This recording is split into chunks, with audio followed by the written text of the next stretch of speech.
You wouldn't say that, would you? No, you're not. Of course you're not an idiot. Right. So we can agree on that. You say funny things because you have a different outlook on the world. Carl's one of the smartest people I know. He's not the most educated, and so he's got gaps in his knowledge, and that's what's funny. He's also very opinionated, and he's different, right? But there's no way he's honestly one of the sharpest people I know. And also, we put him in that situation to get the best out of him. I know exactly how to get this funny Carl out. He's not like all the time. When we go out for a drink, I'm not making him do stuff. Wow. I'm not. Wow. What were you doing the other night? Tying a napkin around my head.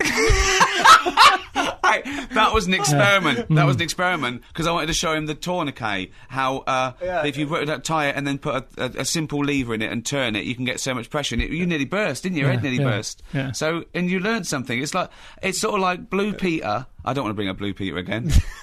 Those days are gone. They're a long time ago. Yeah. Too soon for those jokes. Yeah, but you know, I feel that I love this 10-year experience I've had with sort of educating Carl. Is not that how in a long it's been? patronising way. Yeah. 10 years. It's fascinating. He's also my best mate. I can't get enough of him. We are mates. We do this, and he knows why I do this, and but it doesn't mean he doesn't still get angry and annoyed when he's stitched up somewhere on a shelf on a Trans-Siberian Railway and thought he was in first class, and I changed the ticket to third at the last minute. You know, so there's still fun things, but you do it like mates do it. I think some of the things you say are really wise sometimes, but then I agree. But at the same time, some of the stories you tell do seem fanciful. So he's having a go now. No, I'm not having a go. I'm not saying they're not true. It's just that they seem implausible. But I don't think you're a liar. I don't think you even have the capacity to lie. But there's that story. This might be from your old XFM podcast. Where did a mate of yours or a neighbour keep a horse in the house? Look. What? Yeah, but hang on. I've just got back from Africa, where someone's got a hippo in the house. Do you don't believe me? What do you want? What can I do? It's not my house. It wasn't my horse. I'm just telling you. Where was this? In Manchester? Yeah, on the estate. Someone that kept a horse in the house. Horse in the house, but you know they didn't have much. They didn't have that much money. They couldn't afford a stable, so it's in the house. Kids on estates get spoilt sometimes more than people with money. So they'd spoilt the kid and got it a horse, but nowhere to keep it. Exactly. So it was in the house. No carpet in the house. Massive telly. They always have big tellies, don't they, in these houses when they got them out. The horse like Coronation Street. It was just that wandering around. I went round because I was flogging dead horse plants in pots, right, yeah. Raising money for me. And there was a horse in the lounge. Was it sitting on the couch? It was just wandering around. Did it go, hello, can I help you? But that isn't that unbelievable, Richard. I mean, it's weird. It is strange. It is weird. Yeah, but then there's this weird thing, you know, that there are weird things on estates, you know. And also, people have heard the podcast, which is, you know, like 40 hours of Carl talking about his childhood, but he's got, you know, 35 years to tell. I mean, if it happened every day, those weird things, but, you know, they're sort of condensed, and we've sent him to places where there are these strange customs to us. And there's no better man to do it. Could I just say in defence of Idiot Abroad as well? Yeah. It's not a comedy show.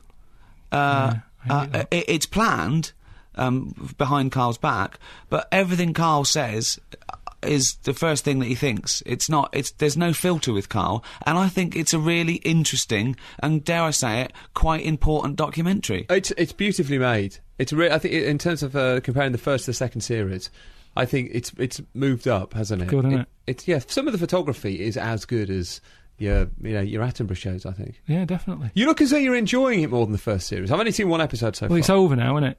And I've done it. I've been everywhere. There can't be any more. So now I can enjoy it.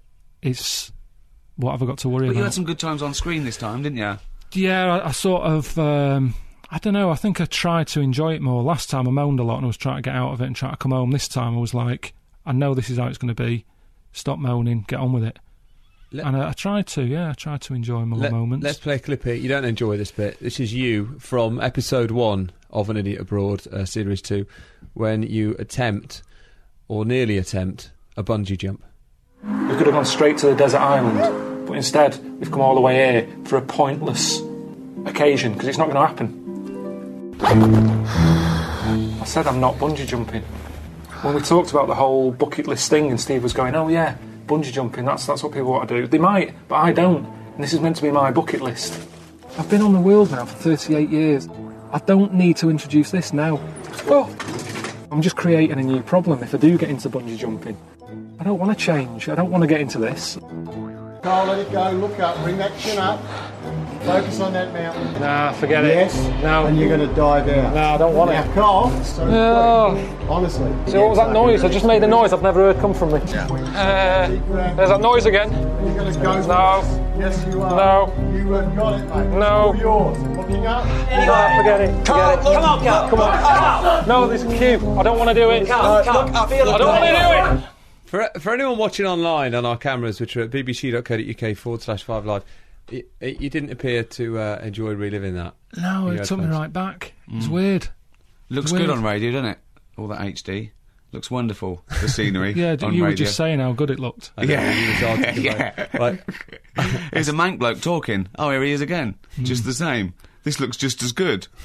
No, but that's just a small bit of it. I mean, I quite like the, meeting people and stuff around the world is quite good. 'Cause we just... Is there any experiences that he's had that you were jealous of, that you've looked back and think, I'd like to do that, or I wish I'd done that? Well, most of them, really, as long as I didn't have to stay in the same rooms as that I put him in. But yeah, there's some things I agree with him, in fact, I do agree with most of the things he says, that, I'd love the wildlife experience. Yeah, I'd love to do that one day. He came face to face with a mountain gorilla. Yeah. And the guy out there with him said, Carl, I think we wanted an Attenborough moment. We wanted him to say something profound. And Carl came up with, they've got little ears. Which is good, isn't it? No, have you ever had to do any presenting like that when you've got to sell an important moment? You did Obama coming to in charge, didn't you? Yeah, I did, yeah. Just imagine if you'd have been the first bloke out on the moon. They'd written you a little thing. But he had loads of time, didn't he? Armstrong. What would you was sat have in a said? rocket What would for you have said? hours. Okay, you've just done it. You've just stepped out on the moon. What's the first thing? No, but what I'm saying to you is, he was sat in that rocket doing nothing for ages. Right. He was doing a crossword or something, I read.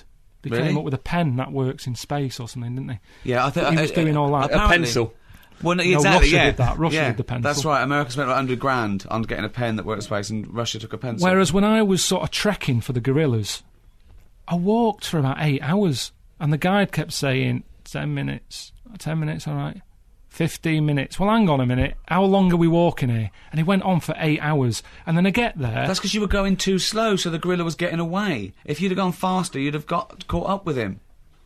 So I get there, and the bloke with the camera's going, right, quick, say something. Look at the camera, say something. This is the moment, it's going to keep moving. So even though I was there, I couldn't enjoy the moment. They're all looking at the gorilla behind me. I've got to come up with something, looking at a camera, about this special moment. And it wasn't a special moment. My feet were wet. I ate wet socks. But whereas Neil Armstrong had ages in the rocket, you had 8 hours. No, Yeah. because it's tricky, Richard. It was after, up and down. after you'd pointed out they got little ears, what was your profound statement? Do you remember? I think I said I say it best when I say nothing at all. So just film that. He quoted Ronan Keating. He quoted Ronan Keating because after meeting a silverback mountain gorilla. Right, what would in you the have wild. said then? Come on. What would you have said? That hasn't been said already. I'd have said, life is a roller coaster. Carl, you're not outstanding welcome. Do you want to say just hit like 5 more minutes after 10 minutes. these? Yeah. Carl, you look like you're in constant pain. No, I'm just. I am still jet lagged. Are you? Okay. There's a text here that Ricky Gervais and Carl Pilkington are here. And when is An Idiot Abroad 2 on? When did it start, Ricky? Friday. Starts on Friday. Tomorrow, 9 o'clock. And there's a book Tricky, out from Series 1. Yeah, that's Still number one. It's doing all right. That. Mental. I mean, I told him that. I told him the sales, the DVD. The DVD, I mean, the book and the DVD, we sold about 1 million, right? Nothing. I tell him these people that you know, like you, these people that I talk to at the Golden Globes and these award shows, they're not impressed with it. The only thing he's impressed with... It's being paid. That is all I want, Richard. That is all I do this for. Like it's the one thing. I love it when I get a cheque in the post. Yeah. You're never there to witness that. No, you don't. You moan about it, because you say, oh, I've got to pay tax and that, I've got to do this, that, Yeah, well, everyone else sticks their hand out, doesn't exactly. But that is why... But the one thing, I'm just working on the third series, the Ricky Gervais Show, the animation. Yeah. We're just finishing it. And I showed him the finished first episode, and he loves that. He watches those over and over again. He loves watching himself as a cartoon. Why? Because it's not him. It's not like him. It's like they've added to it, and it's things we said. You can watch it like it's not... I watch it like it's not us three. Well, I forgot a lot of things we talked about. Yeah, exactly, yeah. And they've got better and better. The third series is better than the first two, and it got better and better. But I really love those. I think it's a lovely little gem, isn't it? Carl, how do you feel about getting recognised? The fame aspect of it. Do you like that? No, not really. Why not? Because I'm not that sort of person, really. I just like keeping myself to myself. Does it happen a lot now? Yeah, not. I mean, I don't go out. I don't put myself in situations where there's loads and loads of people. I wouldn't go to, say, a Glastonbury or something like that, just because I don't want to come across miserable. No, I never really cared for it. I mean, I knew going into it that if you became a successful actor or comedian, you'd become a famous one. But I was always wary. I didn't want people to think I'd signed with the devil. Make me famous and you can go through my bins. I never signed that contract. And you've got to be careful what you say as well, because people think you're ungrateful. It's like, I did an interview recently and they said about, oh, do people bother you? And I went, no, everyone's really nice. I said, I have to avoid pubs. Sometimes a drunk could come and say, oh, have a drink with us, and you have to go, oh, I'd rather not. And they think, oh, you've changed. And I go, no, I haven't. I never used to drink with strangers. But the headline was, I'm too famous for pubs. I saw that. So it said you hadn't been in a single pub in 10 years. Well, it makes me look like I'm complaining, or I've started the conversation. Like, I've gone into a room full of journalists and said, listen up, I'm too famous for pubs. I love pubs. It's like, and Carl's very aware of this. There are some, and there are a small percentage, that are out to twist your words and make you look like you've changed. They build you up and you want to bet. And I think Carl's very aware of that, and he hasn't. He hasn't changed a bit. In fact, he's got slightly more Carl. The more I've known him, I like, it's great if people come up and they just go, oh, I like your programme, I go, cheers, and they wander off. What else do they say? No, it's just the freakier ones where they want to know everything, or they know everything. It's like... Where they know the podcast even better than you do. Yeah, I don't like that. But it's the ones that think they know everything and don't. I mean, the problem is that everyone's... I've got a blog. Everyone's a journalist these days. Everyone's a critic. So there's these conspiracy theories. I mean, people say things that they really think they know. I've heard that. I know for a fact that they do. Carl's an actor called Graham. That they work out how rich you are, and it's like, But fans are fine. We couldn't do without fans. We like people that like what we like and they buy our work. Of course we do, But I think you do have to draw the line of privacy because I think it's your right. This phenomena of people making uninformed comments online is remarkable now. If you go on, one of my favourite pastimes, that might not be the right phrase, but a pastime is going on the Mail Online, picking an innocuous story about a celebrity and looking at the comments. The hatred. I love comments. I've done a few essays for the Wall Street Journal, and there are probably contentious issues, because some of them I suppose you'd count as controversial, particularly across Middle America. That I talk about, science and atheism and those, and the comments are incredible. I mean, just what sort of things? Oh, just brain dead, ill-informed people like the devil's going to kill me tonight. And you want to laugh because you want to go, I don't know where to start with that. You haven't read the essay. I'm not scared of the devil because I don't think he exists. And then you go to the real hatred, the people that think, abortion is wrong even if it's the product of a paternal rape. And you want to go, I don't know where to start. I don't know where to start with this. So you have to sort of like walk away. It's good with the Mail, because there's a bloke who's writing for that who said that I'm not an idiot. So it's great. Carry on. Frank Parrott. What's he said I've got? An MA. He said, you'll probably find out that Carl Pilkington has got an MA in classics. That's brilliant. Did he? That's great. But again, carry on. He reared his head again. I think he reviewed the first series before anything had been made. I think because he's a travel journalist. I think the more reactionary travel writers think that who is this oik that's come along? Didn't you send the tapes to Alan Wicker? And the tapes at Alan Wicker? And the tapes at